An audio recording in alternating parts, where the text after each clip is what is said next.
What's beating pylons, Diane? You know, and you're just trying. You're poking me deliberately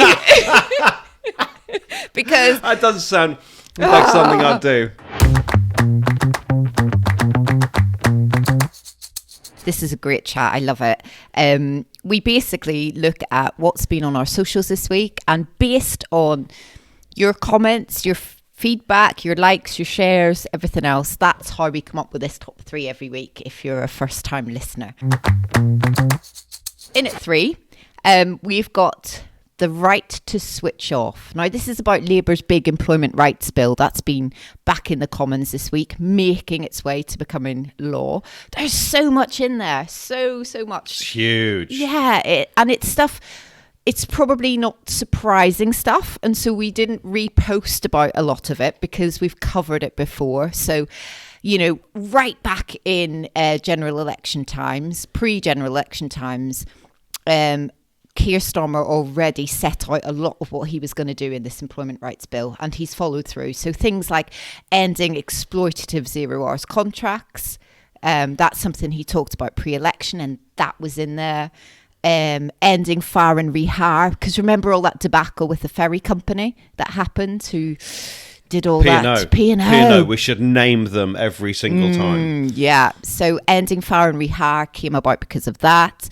So lots in there. Oh my goodness, the day one parental rights is huge, such a biggie. So lots and lots and lots and lots in there, but you know, just taking a slightly different little look at it. We remembered one thing he did talk about pre-election that wasn't in there, didn't make it quite the way through, and that was about the right to switch off. And that's about, say you work a 9 to 5, it's about if you get an email at 7, you've got the right to completely ignore it because it's not your working hours, and you need a work-life balance and you need a healthy home life. So that's the kind of thing that the right to switch off would give you. And it's gone. It's gone. I think it's a really tricky one to implement, isn't it? Because there's a certain amount of businesses we talk about, a certain amount of discretion in this, a certain amount of flexibility.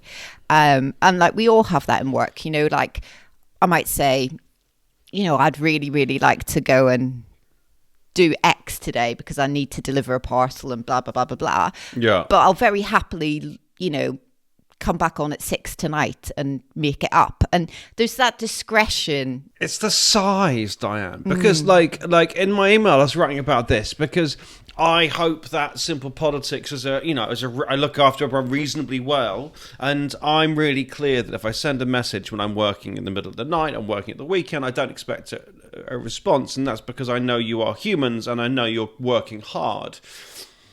But if you are like some massive company with however many thousands of employees, you have to have set rules to stop people not working or even working too much, because working too much creates burnout, and that matters too. You can't have people working too much as well. So finding the rules is really hard because it's not one size fits all. But ultimately, if you run PricewaterhouseCoopers, how many people do they employ in business, in offices around the country, right? If you have to have policies that are for the whole company, which is hard. And if the government comes in and says, this has to be your policy, that makes it more complicated. But we just want everyone to be nice. That's what we want. But unfortunately, you can't just say, that can't be your human and employment rights policy. Yeah, tricky. I can see why it's not there, but lots and lots was still in there. So it's definitely when these things get to the other end, when they've had royal assent, when they're about to come law and are coming in, we'll definitely keep you updated for when to look out for these dates hitting. Oh yeah. When they land, it's going to be huge. Okay, in at 2, oh, yes, lovely people. It's pylons, okay? You know pylons. They're the big metal things that run through the countryside. And people say, oh, I don't like pylons. They're running through the countryside and they're big metal things. And they're exactly right. There are people who say that you get cancer if you live near a pylon. And it's not really true.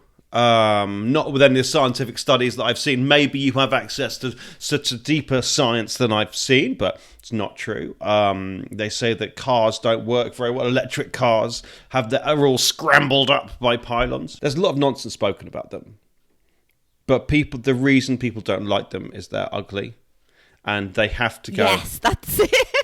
Yeah. And they're only in the countryside. You don't have pylons in the city because you just deal with the cables in a different way. So they're only in beautiful places, which is problematic. But you've got this thing of NIMBYism, where people agree that we need infrastructure. People agree that we need stuff, but they don't want it near them. Pylons are ugly, and the government has got new laws that say, don't worry about it. You're not going to have a say in planning. We're just going to do it. Shut up. We're just going to do it. And they're making planning less democratic, which is great for democracy, right? Less democratic planning. But now they're giving you some carrot. Who wants a bit of carrot? Yeah. If you have a new pylon or a refurbished pylon within 500 meters of your house, that's a long way, 500 meters. They're going to give you 250 quid a year off your bills. That's what they do. Oh, I think it's France. It might not be France.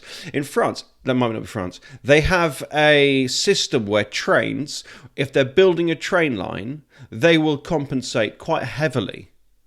So now, in the UK, we're like, no, not near us. But in France, towns bid to be on the route.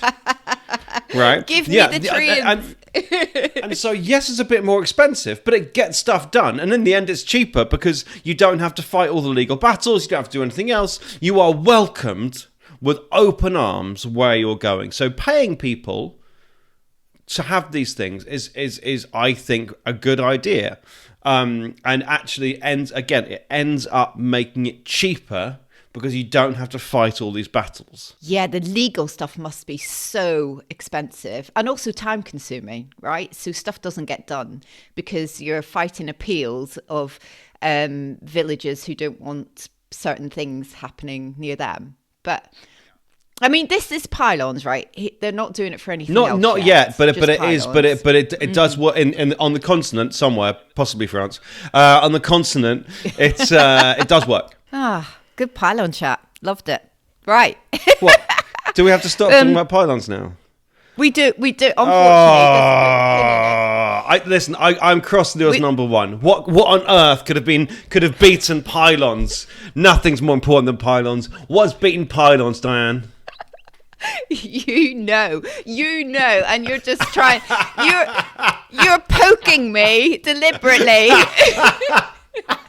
because that doesn't sound like something I'd do. Very importantly, number one this week was International Women's Day. We did 2 posts on this, 2 very different posts. Tatton and Laura. Can I just point out? I just want to say I did do one of these posts. It's not, I do care about International Women's Day. I don't want to devalue it. Sorry. No, we know you do. We know. So Tatton did a clip which was great. We were watching the International Women's Day debate, which is on Thursday in the Commons. They do this every year. It's always a super emotional watch, and there was it's harrowing. It is harrowing. There was a clip. It was our youngest female MP, Rosie Wrighting. She was talking about her own experience of feeling safe as a woman, and some of the things that really strike a chord with a lot of people, like just always being aware when you're walking home on your own, having a key in your hand, things like that, always just being super aware and alert, on high alert almost. And that's what she spoke about.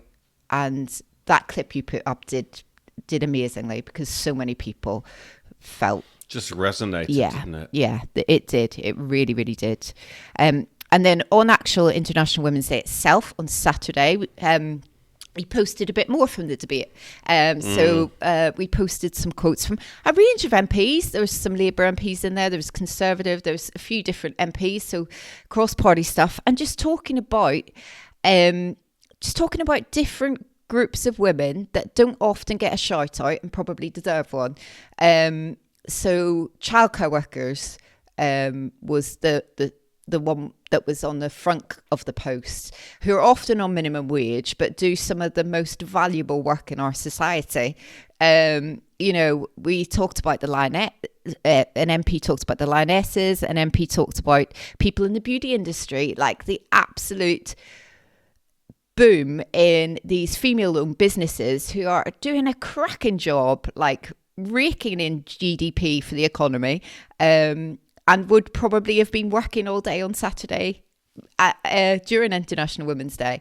So I think someone in the comments put it far better, more eloquently than I'm doing right now, and kind of said it was great to see an International Women's Day post from these MPs that was talking about ordinary women, not record breakers, or you don't have to be, someone who, even though I want to be a record breaker, just putting that on record.